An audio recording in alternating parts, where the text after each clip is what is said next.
Then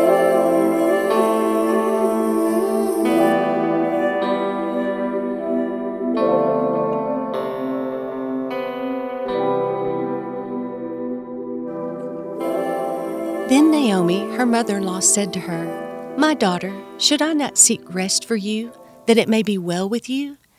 Is not Boaz our relative, with whose young women you were? See, he is winnowing barley tonight at the threshing floor. Wash, therefore, and anoint yourself, and put on your cloak and go down to the threshing floor. But do not make yourself known to the man until he has finished eating and drinking. But when he lies down, observe the place where he lies. Then go and uncover his feet and lie down, and he will tell you what to do." And she replied, "All that you say I will do." So she went down to the threshing floor and did just as her mother-in-law had commanded her. And when Boaz had eaten and drunk and his heart was merry, he went to lie down at the end of the heap of grain. Then she came softly and uncovered his feet and lay down. At midnight the man was startled and turned over, and behold, a woman lay at his feet. He said, "Who are you?" And she answered, "I am Ruth, your servant. Spread your wings over your servant, for you are a redeemer." And he said, "May you be blessed by the Lord, my daughter. You have made this last kindness greater than the first, in that you have not gone after young men, whether poor or rich. And now, my daughter, do not fear. I will do for you all that you ask, for all my fellow townsmen know that you are a worthy woman. And now it is true that I am a redeemer, yet there is a redeemer nearer than I. Remain tonight, and in the morning, if he will redeem you, good, let him do it. But if he is not willing to redeem you, then, as the Lord lives, I will redeem you. Lie down until the morning." So she lay at his feet until the morning, but arose before one could recognize another. And he said, "Let it not be known that the woman came to the threshing floor." And he said, "Bring the garment you are wearing and hold it out." So she held it, and he measured out 6 measures of barley and put it on her. Then she went into the city. And when she came to her mother-in-law, she said, "How did you fare, my daughter?"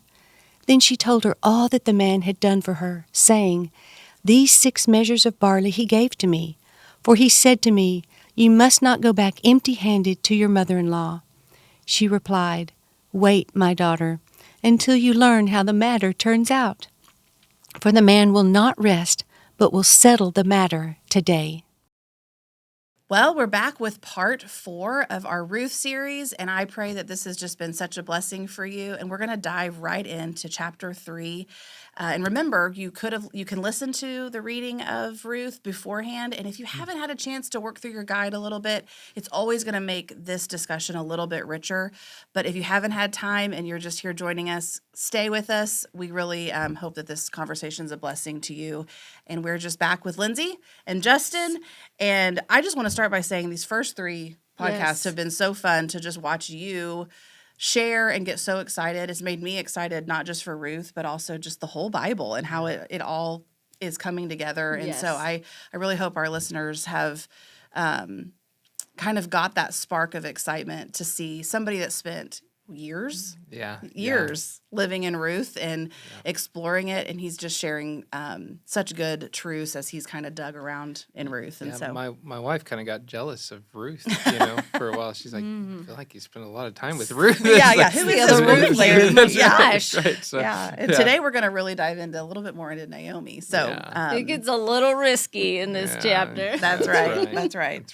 Well, Lindsay, you want to start us out? So what has just happened is Ruth has just returned from, she got 22 liters of grain. She got an overabundance of grain with a really generous, is it Goel? Did I get that? Goel? The Goel. Yeah, so that's the last thing we talked about. And so she tells Naomi, and we were imagining them jumping up and down and screaming, and, "Oh my gosh, I can't believe this happened." And so now Ruth is with Naomi, and Naomi is going to give some advice to Ruth about what to do next.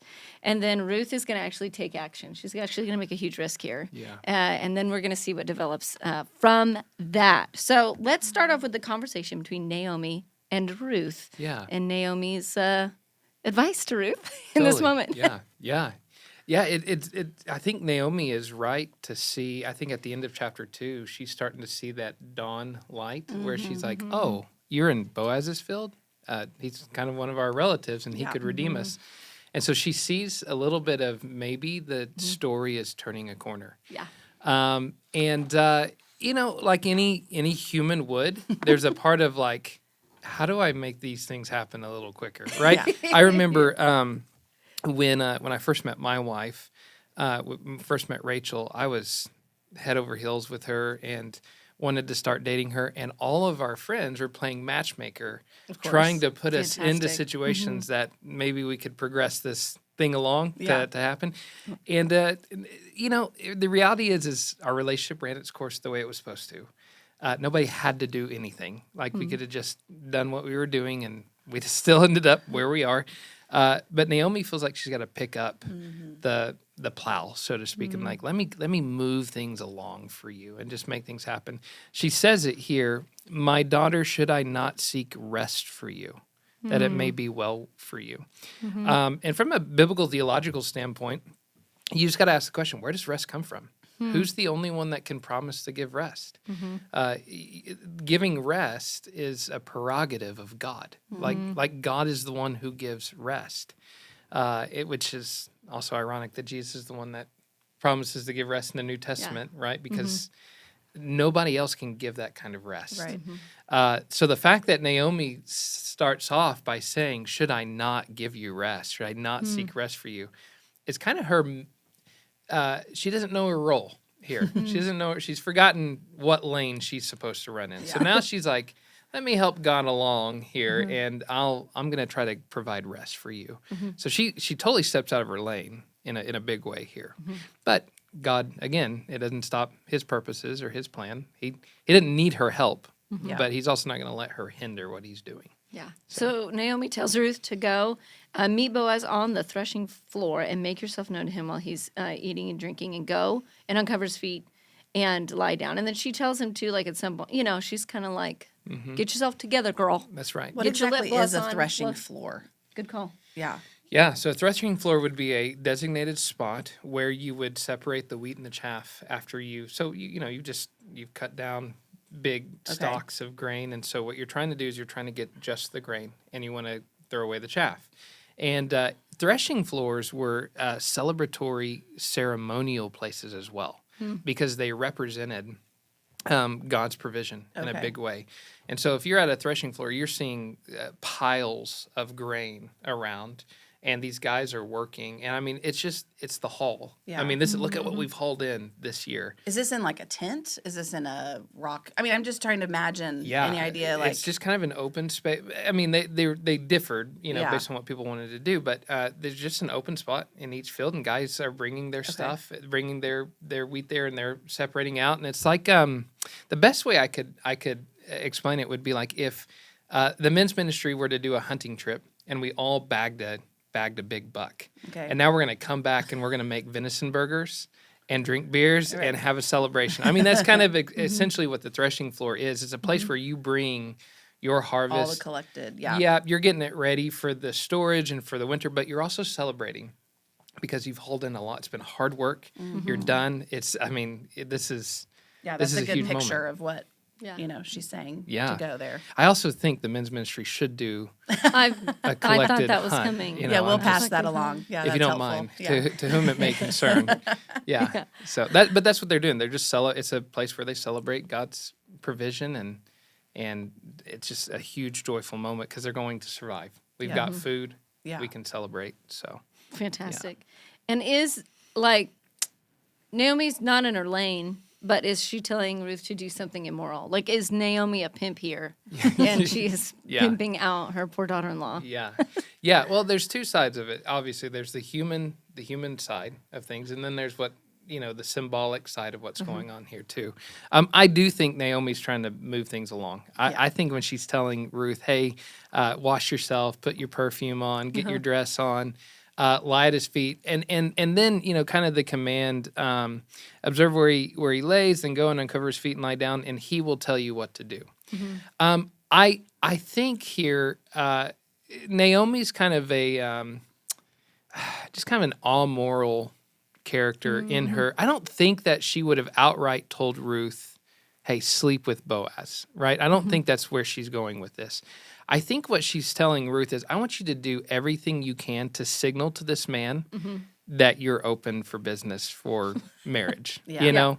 And wherever it goes, go there, you know? So again, there's a difference between an immoral command, hey, go prostitute yourself to Boaz, right? And then an amoral command where it's like, I just want you to give all the signs and wherever it leads, just go there, you know? Now, it doesn't end up going that direction, and we'll see why here in a minute, but I think Naomi is just kind of like, just all the signals you can give. So, you know. Just let them know what you mean. That's as right. clear as you can. Yeah. As clear as you can. Yeah, and I mean those are going to have to be pretty clear signals because let's face it, Boaz is drunk on the floor. So That's going to be real clear. That's He's been right. working real hard. There's a lot of things they've been doing. That's He's right. exhausted too. Yeah. We were talking actually earlier, and you had mentioned some of the language, even therefore, of the wash, anoint yourself, put on your cloak, and go down. That's actually one of those Exodus notes that's coming through. Yeah. You go through study of the Old Testament, especially Genesis and Exodus, and you find that every time before a covenant-making moment, God's people wash themselves, anoint themselves, and change their clothes. Wow. Like in that order. Jacob's coming back, and he reaches Bethel, where he meets the Lord, and he tells his kids to wash themselves and change their clothes. Wow. Exodus moment, the day before, it's Exodus 18, Exodus 19, the day before God meets his people at Sinai to give them the 10 Commandments, Moses commands them all, wash yourselves, anoint yourselves, and change your clothes. So there is a covenant-making moments, which the clearest symbol of a covenant in the Bible is a marriage. Right. So like in the Exodus narrative, when the people change, they see that Sinai moment as a wedding ceremony. Ezekiel 16 kind of interprets it that way. Okay.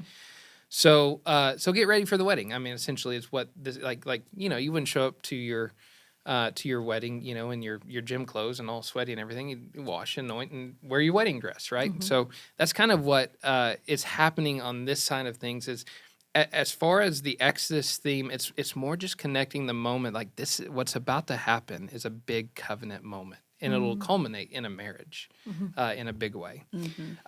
There's you place that there in this text. So the author gives that little bit of symbolism there.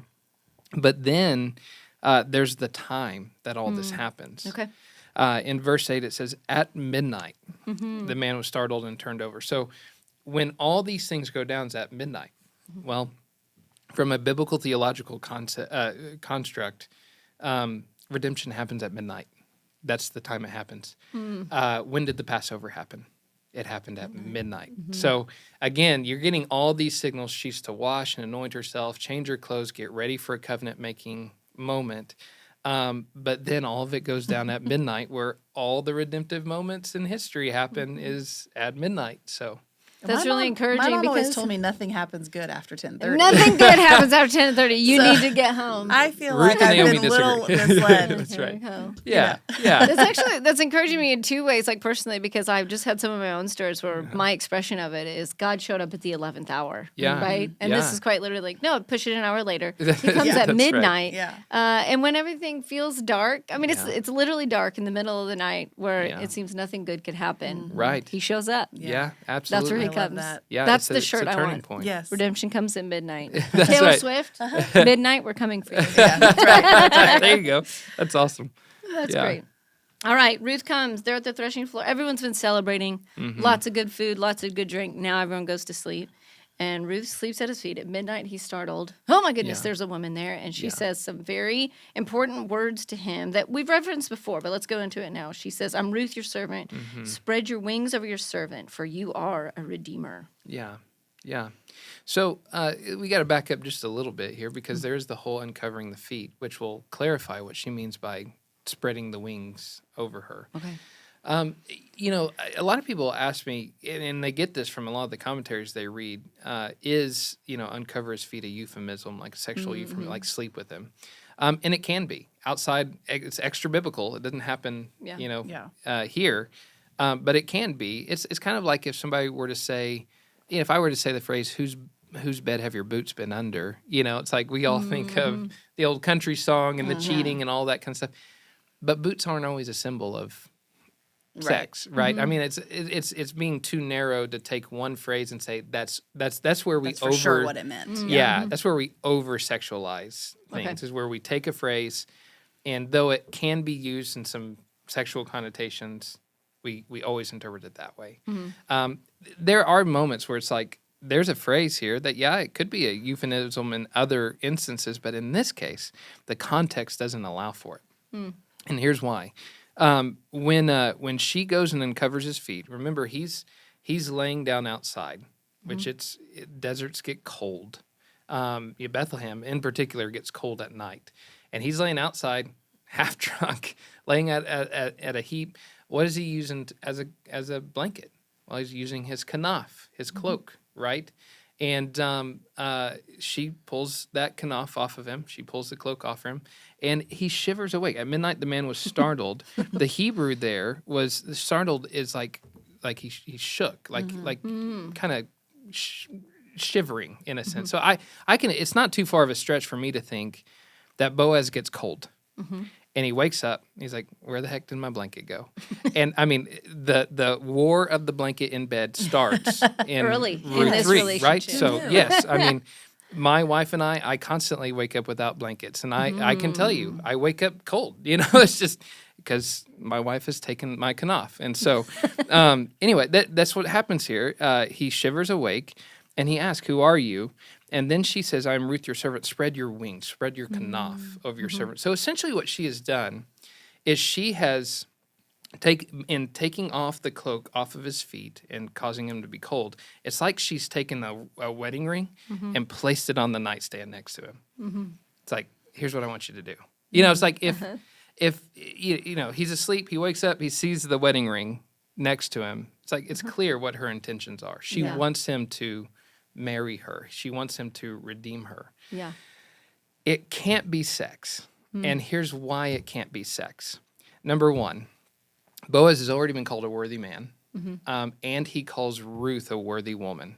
Given the character sketch that we already know about Boaz and his concern to obey the law, there's no way in the world he could call her a worthy woman if she's breaking the law to commit adultery with him. So it'd be absolutely out of character for Boaz for this. Yeah. Not only that, Boaz is super concerned with doing things the right way. Right.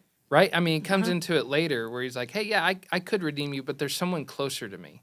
So essentially, if he would have slept with her, he didn't just commit adultery; he committed theft because Ruth comes with an inheritance, and by sleeping with her, he's like he's plundered. So he would have committed double the crime.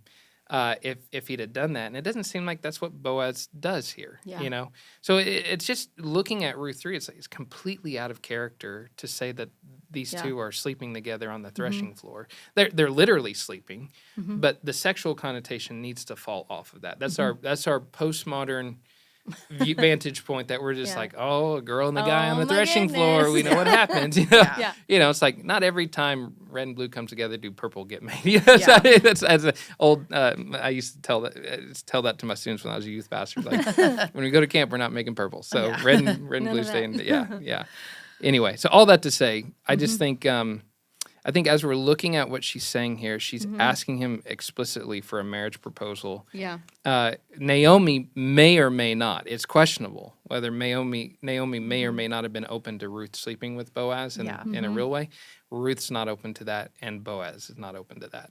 And so we can rest assured that these really two are worthy people. Like they're doing things the way that God wants them to do. Yeah. And even in this moment, Boaz continues to look out for her. So she talks to him, and he's like, "This is amazing. Like, I'm going to do everything you say. Yeah. But there's one closer than I. But stay here." He's basically like, "I'm going to figure it out. You stay here. Keep sleeping. If you love her, let her sleep." All good men let women sleep. That's right. And again, they wake up, it's time for her to go, but he's like, I'm not going to let you leave empty. Yeah. So again, Like, this is the same thing happening again. He's That's like, you right. can't go back to your mother-in-law without any food. So he just keeps handing her more food. Yeah, yeah. And you look at the, so bring your garment that you're wearing and hold it out. The other thing we should add to it, too, he cares about her reputation. He wants her to be gone before anybody sees her because he doesn't want it. Yeah. Like the thing that most commentators say, like Boaz is the most concerned that people would think. I just don't want people to think this about you. Yeah. So that needs to be added. But the what he tells her to do is bring your garment that you're wearing and hold it out. So she's got this garment, and in those dresses, like you think of an apron a little bit, right? So she holds out the garment, and he fills it full of 6 measures of barley, which is a heavy haul. Okay. Now I'm just gonna paint the picture here. She's holding out her apron. He's filling it full of seed. And she's holding it, and she's carrying it back. She comes back to Naomi with a pregnant belly, in a sense. One might say, if you saw that silhouette, she looks like she's got a baby. That's right. And he connects the symbolism with, you must not return to Naomi empty-handed. Because Naomi has lost her children. Yeah. Now, we're going to just foreshadow here a little bit, but the baby that's born to Ruth and Naomi actually becomes Naomi's child in many ways. Wow. She takes Obed as her own son. So all of this is foreshadowing, again, not to be overly sexualized in this, but he will give seed to Ruth, and that seed will, eventually lead to Naomi not being empty-handed. So there's a turning point coming.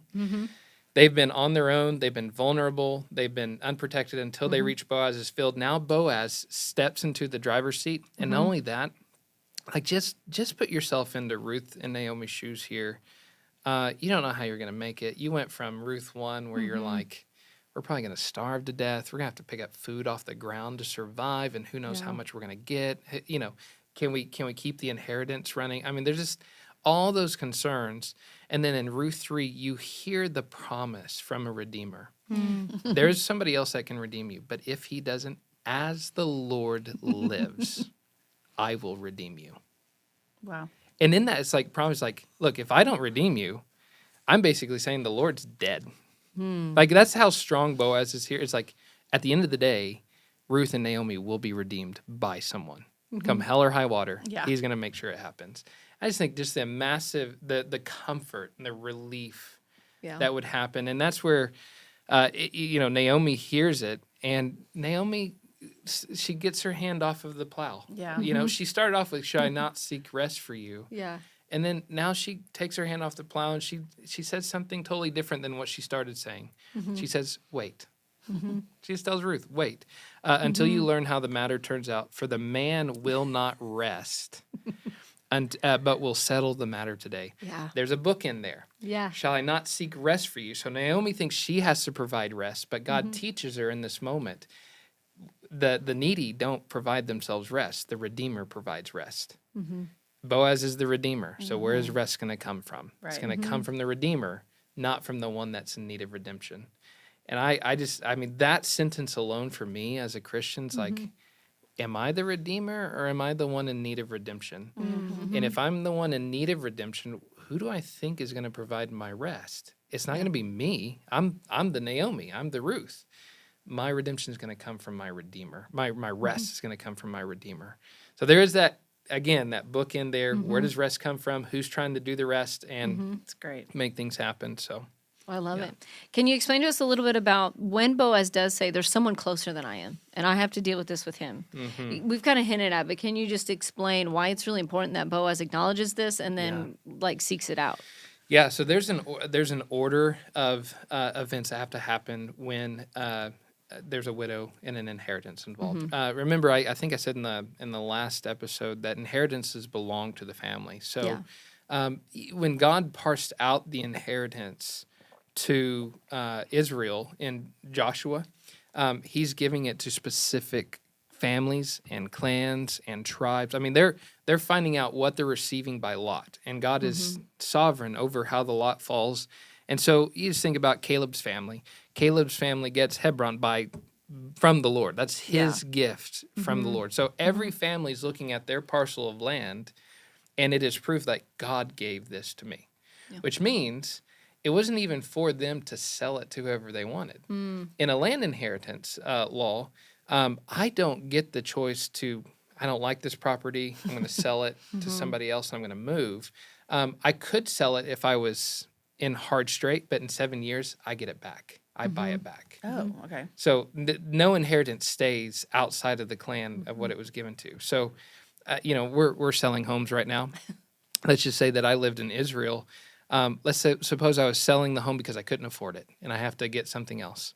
Well, that home is still mine. I'm just selling it until I can have enough money to buy it back, and the Lord gives. And it might be generations from now. Yeah. But that still belongs to that inheritance belongs to my family. Okay. Wow.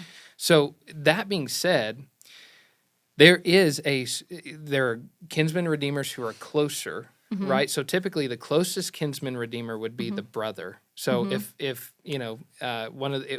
Ruth's husband died and her husband's brother was still alive, he would have the obligation. It's not even a choice. It's an obligation. It's law. So all of our Western viewpoints of love and all that. No, there is a kindness factor here where it is your duty to love the vulnerable. So it didn't matter, at the end of the day, we see it with Tamar in Genesis. Yep. It's the brother's obligation to obey the law and provide redemption for love of his brother who's dead, and love for the widow, and love for God.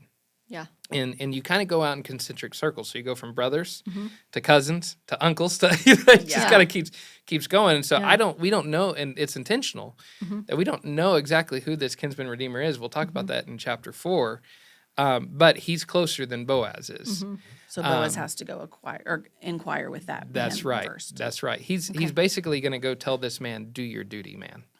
And What say you? that's right. Exactly. Yes, absolutely. Yeah, it's like fulfill your oath. Yeah, exactly. Yeah. And we'll see what happens to someone who doesn't care about the law of hesed, the law of kindness, the law of justice. It's like what happens when I just decide that I don't want to do what God has obligated me to do, We'll see that in chapter 4. But that's what Boaz is so concerned with, the order of events. Yeah. So that's just where I'm like, there's nothing sinister here with Boaz right now. He's a rule follower. The whole time he's doing everything right. Exactly. Doing it right. Yep. Yes. If Out Ruth, of genuine love. That doesn't seem like just a rule follower. He really seems principled and convinced. Like, that's right. This is absolutely right. Yeah, so if I'm Ruth doing would it have had a right. dad, he'd have gone and asked her dad permission to marry. That's just kind of right. I mean, I just look at that and I'm like, that's the Boaz is following the right way of doing things, but he knows he's next after this man. Yeah. And he knows that if this man doesn't do what he's supposed to do, the kinsman, it shouldn't be an option. The nearest kinsman redeemer should be a no-brainer. Yeah, I'll redeem her. Yeah. And we'll see why it was so bad he didn't. And then Boaz is like, well, again, as for me and my house, as for me and my field, as for me and my choice, it will not make it past me. Yeah. Like, if he doesn't, I will. Yeah. And I just love, Boaz has got some grit to him here. Yeah. He's like, I don't care what my culture thinks. I don't care what's going on in Bethlehem around me. I don't care if it's not advantageous to me to redeem someone or let a Moabite in my field. As for me and my field, Right. this place will look like Yahweh's land. This place will look like Yahweh's kingdom. Here, things will work the way they should. Yeah. I love that. It's just, for me as a man and as a husband and father, it's like, I can't control what happens in D.C. Yeah. I can't control what happens in Seattle or China or Russia. But what I can control is I can control what happens in my own living room. And I can make sure that my own living room is a replica of God's kingdom on earth, and the way that we speak, the way that we function, And so I admire Boaz a lot here in Ruth 3 because he just, you see another example of, as for me and my house, we'll serve the Lord. So, Yeah. Yeah. I love what you had said about, redemption comes at midnight. I would just love to know, like, this is we started seeing these rays of hope last time, and now it's like a relief. Now, there's still some, there's still like the inspection on the house. When you put an offer on a house, and you're like, I think the house is going to be ours. We still have to do the inspection and this one other thing. So it's not quite, so it's still that. It's still like, we still think so. There's still some waiting because this could still change. Yeah. But there's still an enormous amount of hope presented in this chapter, and it's kind of hanging on an edge. But do either of you have like midnight redemption stories where finally you finally had relief to something that was like, and that's when I knew it was probably all going to be okay. Yeah. It was at that moment. Yeah. I have one that we went through years of infertility and then miscarriage. And for me, my first 2 miscarriages, they happened right around 12, 11 weeks, right at that ultrasound that you get right then. And so my last 2 ultrasounds at 12 weeks were really devastating experiences. And so I went into this ultrasound with the newest pregnancy, and God had done such a crazy work in my life that I was like, I felt like I really could confidently say, no matter what happens at this ultrasound, Jesus really is more than enough for me. And that's not because Lindsay was awesome. That's because it was a knockdown, drag-out fight for God to form that in me, right? Yeah. And so I went to this ultrasound just saying, Lord, you're enough no matter what. But when we saw Hannah, who's now 12, when we saw Hannah moving and just rolling and punching and kicking, it felt like the biggest Oh, yeah. relief. It was like, oh my gosh, we made it past this moment. We still had to get through the rest of the pregnancy, which can still be a massive fight of faith. But there was something that happened at that ultrasound that was like, I think we're going to make it. And it felt like it felt like a midnight redemption. That was like, we're going to make it. So something like that. Well, mine was infertility too, so that's why I was like, oh, now I got to think of another one. Just waiting a year without being able to, make an egg to have a baby, and then remembering that sonogram of like, oh, your body's starting to work the way it's supposed to. Yeah. And I was real close to my doctor, and when I heard she was like, you measure the egg and all that stuff, I like literally like ran down the hall because the infertility was at one end of the office and he was at the other, and he's this like bigger man, and like he just was kind of a big bear, and I was like, we have an egg, and he was like, I remember he just took me in his arms and hugged me, and it was that like, I didn't even have a baby yet. It was just, that was the break of like, oh my goodness, something is like, we've turned a corner that we've been trying to turn for over a year of just crying and waiting. And that egg is also about to turn 13 and sitting in middle school right now and driving me crazy. Yay! We can all nickname an egg, right? Like just tell her. You're the egg. Yeah. Hey, egg, what's up, egg? Never has an egg been so celebrated, honey, with you. That's great. I You can have a birthday party theme with eggs around. That would be great. Yeah. I love that. That's awesome. So yeah, your family's sweet, and I couldn't imagine your family without I that know, moment, right? that little thing. Yeah. Yes. She's a good volleyball player, that's for sure. Very true. I think we've had lots of those kind of midnight moments. I think the one that is always fresh in my mind, Rachel had a seizure back in, I think it was either 2017 or 2018. She came home from grocery shopping. She was just out running errands. I had the kids with me, and she came back complaining of a migraine. She said, "I'm just going to go lay down." Within 15 minutes, I go in to check in on her. She's laying face down, unconscious, in her own. I mean, she had vomited into the bed, and I'm shaking her to try to get her to wake up. She has no clue who I am, no clue who the kids are, and she's just delirious. And I'm freaking out. I'm like, is my wife dying? And so I pick her up, take her to the car, call a neighbor. They come over with the kids, and I get her to the emergency room. They get her in pretty quick. And I just remember I'm not a very emotional responder to things. But I just remember the doctor came in. He said, "I don't want to worry you, but I've got to be real with you. Everything we're seeing is a sign of an aneurysm." Oh, wow. And the likelihood of her coming back to normal or even surviving this would be really small if it's that. So I'm not saying that's what it is, but that's what we have to test her for. We're going to go scan her and look for an aneurysm first. I crumbled. Yeah. I legit, I had two of the elders from our old church were there. I just fell to the floor and wept. Like I didn't know, my life felt over.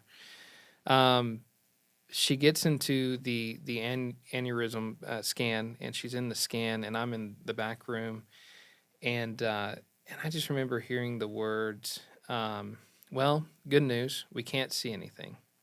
And we went ahead and we're looking also for signs of a brain tumor, and we can't see anything there either. So we're going to give her IV and watch her over that time. And I remember, I can't remember which friend it was, but one friend was like, well, I mean, that could have been the worst, and it's not the worst. So we'll just keep trusting the Lord that what's the next worst, and trusting that may not be that.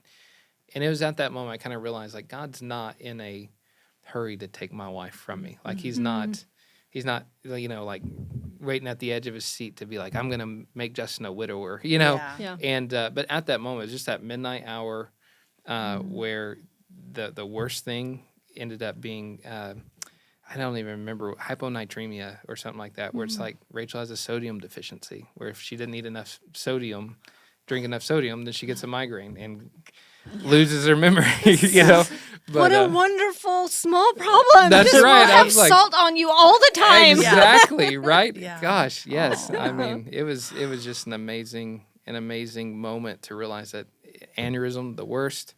A salt deficiency is like, honey, I can take care of the salt deficiency. We'll just buy you a salt lick, like on the way out.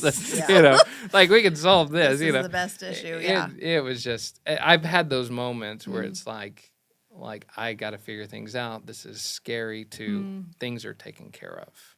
Yeah.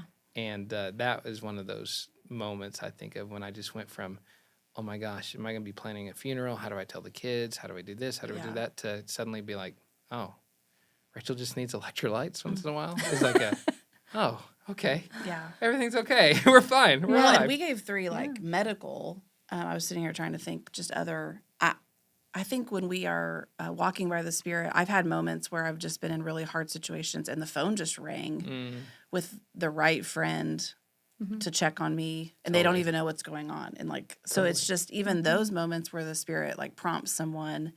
Hey, I was just thinking about you, and on the other line of the phone, it's like, no, the Lord was thinking about me and knew that like I was crying right now. There were some lonely years when we moved away, and I remember some different moments of just that right time phone call, and so those are even just the way the Lord can come through, and just say, oh wait, no, I still am in control. You just you're just in chapter 1, as we kind of referred to earlier. So. Yeah. I found this really encouraging, too, when I think about Midnights of Our Life, but even this chapter, hanging on the edge of waiting. Waiting or just holding seasons are incredibly testing, incredibly difficult. But what I like about the picture that is cast about, first Boaz. So Boaz is the form that we look at that makes us actually think about someone else. That through Boaz, God's like, I'm like him. Yeah. Probably better, but I'm like him. The thing they know about Boaz is he won't rest until the matter's settled. And when I'm waiting, my accusation against God is kind of like, are you sitting up there in heaven doing nothing? Yeah. Right. Like, don't you care about what's going on with me? Right? That's the disciples in the boat. Don't you care we're going to die? So there's a wrong perspective that God could be doing nothing or ignoring or going slow or not listening at all. That's not who he is. That's right. He won't rest until it's settled. And so if the pattern is wait, it wasn't done lightly. And he is doing it on purpose. Yeah. But he is not resting back and saying, I'm not going to do anything for you, or I forgot you, or... Absolutely. How comforting is that? I mean, just even Jesus' response to the Pharisees, my Father is always working. Always working.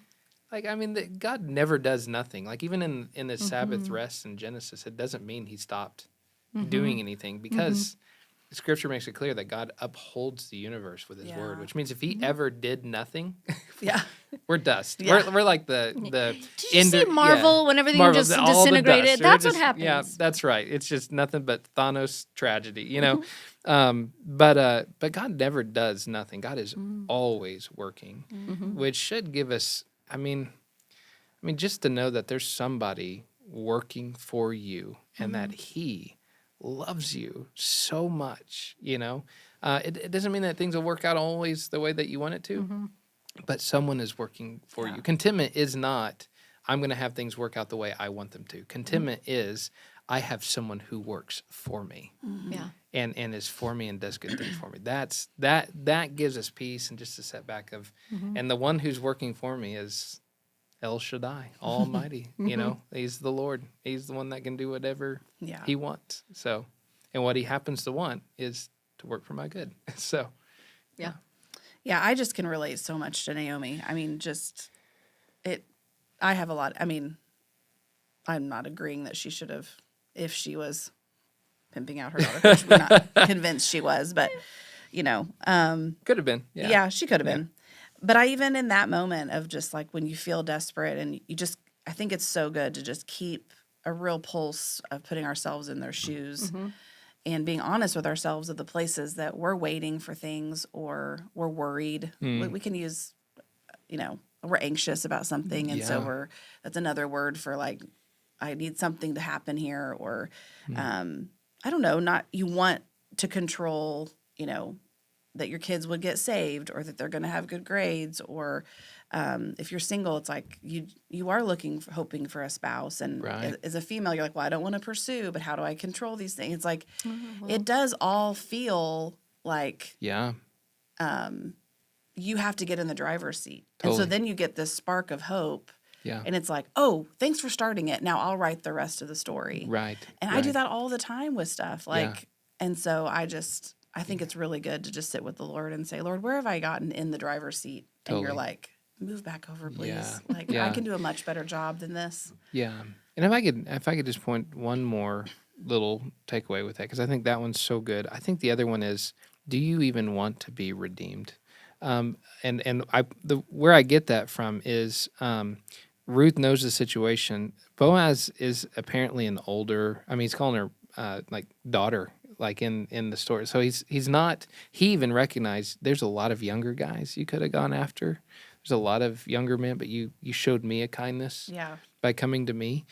And I think there is a vulnerability of some of us just need to know that there is someone who wants to redeem us and someone that wants us.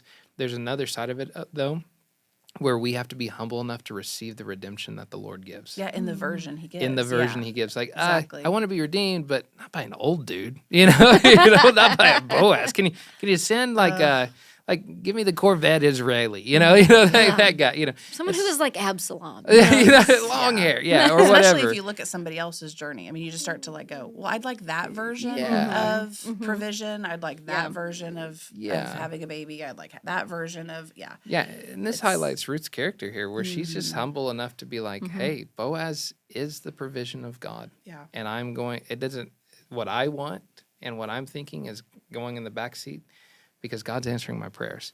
And I find as a pastor in a Western context, we just have so many choices and options that even when redemption comes our way, there's sometimes we stub our nose at it and be like, but it couldn't, God provided a house, but it couldn't have been a little bigger. It couldn't have had a pool. It couldn't have, so I'm just like, there is to be a Ruth-like recipient of Redeemer means to be like, God, I don't care how you act, but if you act for me, I will be grateful. Gosh, yeah. So I love that. That's great. Yeah. All right. Well, I think that's the end of today, and we are just excited for what you guys are going to discuss in your groups, and just these are such great questions to mull around in your own spirit and with the Lord, and then share with your community around you. So we'll see you next time for episode 5.